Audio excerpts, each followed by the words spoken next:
Good day, my name is Ksenia and I'm a member of C3D Converter team. And now I'll show you how to use our converter function most efficiently. I'll show you this process using our test application.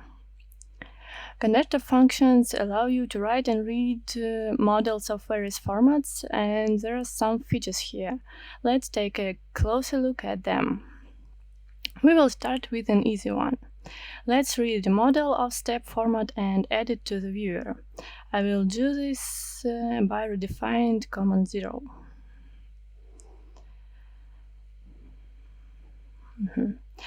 We see that the model has been loaded. How did we do that? We use import from file function. As it is function parameters, we specify the path to the model itself and a pointer to the resulting root element, object of item SPTR. If you go to the description of item SPTR, you can see that this is a smart pointer to MBItem object. MBItem is a base class for all objects such as bodies, assemblies, wireframes, meshes, and so on. Accordingly, by accessing to the root element, we can access the entire model, the entire structure, and perform any operation with them. So, as a return value, the function gives a return code, by which we understand the import status, whether the model has been read correctly or if any errors have been occurred. If we go to this enum, we will see error options: no license, no object in the model, wrong extensions, and so on. In our case, the function returns the success code. It means the model has been read correctly. Therefore, we're adding the model to the viewer. We do it with separate function add content to manager. Here, the object has been added to the viewer, and some visualization settings were made. So, what else can we do with the imported object using converter functions? We can write and read this model through the buffer using export into buffer and import from buffer. The return code for this function is similar as for import from file. We pass the C3D exchange buffer object to this function. This is a standard buffer with memory management implemented. An important argument is a format in which we write this buffer. In this case, we also have an enum for all supported formats: Z, GT, XT, STL, and so on. Let's try to write the model to the buffer. Everything has been written correctly. And next, let's try to read the buffer into another object. Let's see, everything is okay. And now, as an experiment, let's try to write this object to a file with incorrect extension. To do this, we pass the object to the export into file function and see what we get. As expected, unknown extension error is thrown according to the return code. What else? You can work with C3D exchange buffer object just like with a normal buffer. So you can write this buffer to a file with a standard function of stream write. Let's see the result.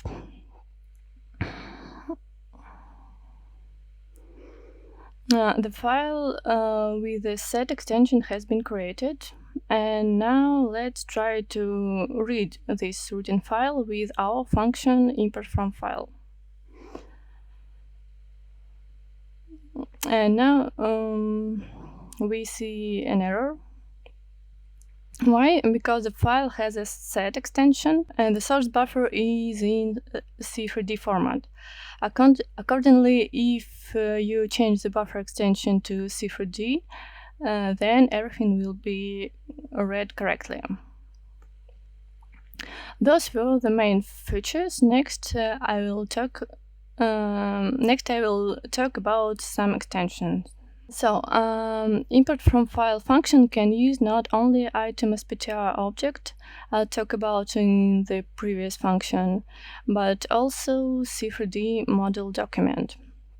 And this is a more extended object which has not only a pointer to a root element, but also some additional data. To pass the model document to the viewer, we use getContent method, which returns a pointer to a root element. Let's see how reading a file into a model document will work.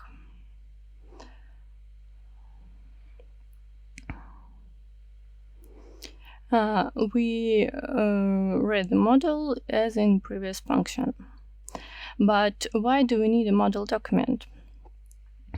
The fact is that the C3D format supports a certain set of data, but other formats such as STEP, SAT, GT, and others can contain much more information. We read this information and pass it to the user, but not all of it is stored in C3D file. The most striking example is PMI. If we go to the model document class definition, we will see the function get annotation items. It allows us to query the vector of map of visual items. This is a vector of MA annotation item, the base class for all annotation types. So when writing to a C3D file or opening in our test application, all these annotations are not saved. To save it, we need to convert them to polygons or edges. And to do this, you need to use such a tricky structure. Here are the objects that convert MA annotation item to MB item, more precisely to polygons or edges. If we add this line to the model document constructor, we can see what imported PMI looks like. And now let's see how the same model with converted PMI will look like. Now we have PMI. In the properties, you can make sure that they are represented as polygons. The import and export functions can also take on property argument. Let's go to the class definition. Here is a list of possible settings such as stitching accuracy, whether similar phrases should be merged or not, object filtering, and others. You can customize all these things. And now let's see how the same file will be loaded with different options. Read the model with default settings. So the body and some 3D curves have been loaded. And now let's disable reading of 3D curves. It could be done with setEu permission function. We need to specify the type of object to read or write and the permission flag. If we go to that enum, we will see that the different types of objects are represented here: bodies, surfaces, curves, attributes, dimensions, and so on. And reading and writing permissions are configured separately. In our cases, we pass the settings to the import function, so we are disabled to read 3D curves.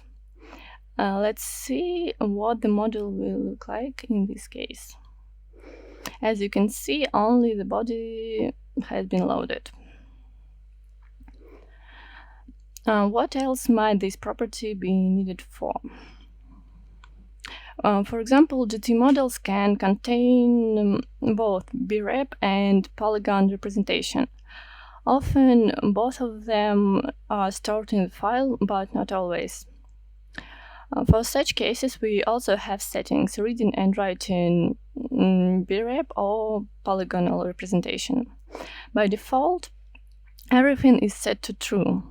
Accordingly, when reading the GT model, we first try to read the model as BREP, and if there is no such data in the file, we try to read the polygonal shape. But if you want to read the model in polygonal shape, ignoring the BREP, you need to use property. Now let's see how the GT model will look like with default setting.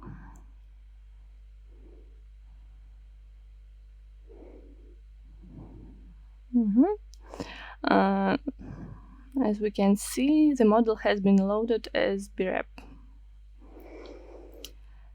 And now let's disable BREP representation.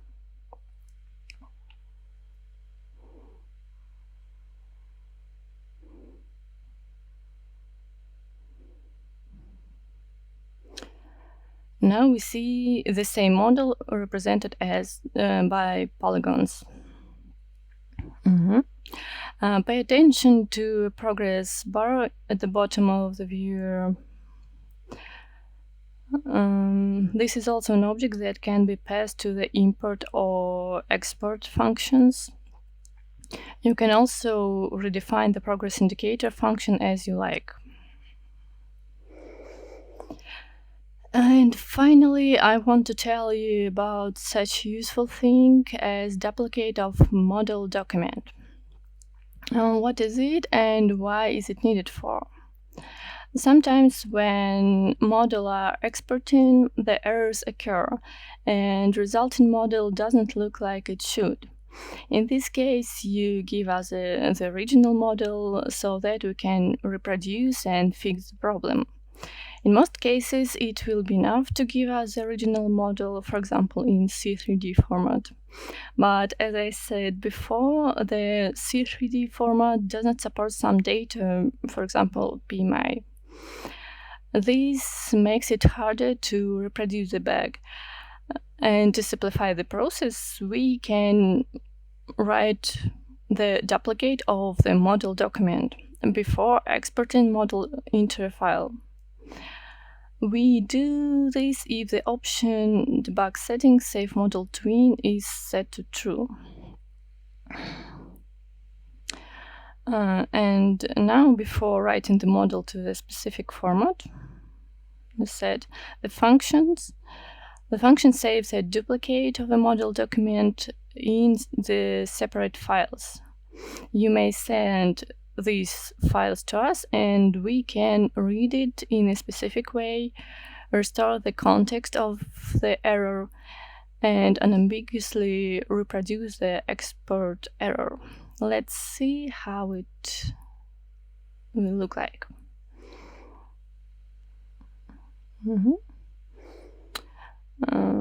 We are reading and writing model.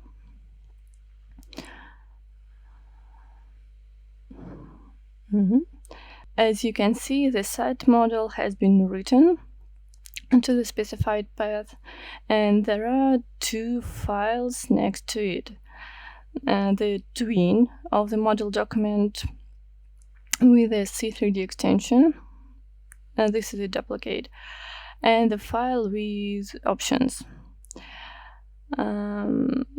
Now you can send these two files to us and we will be able to solve the problem much faster. I also want to to say that there are many different examples of using converter function in the test converter CPP file. That's all from my side. Thank you for your attention and see you next time.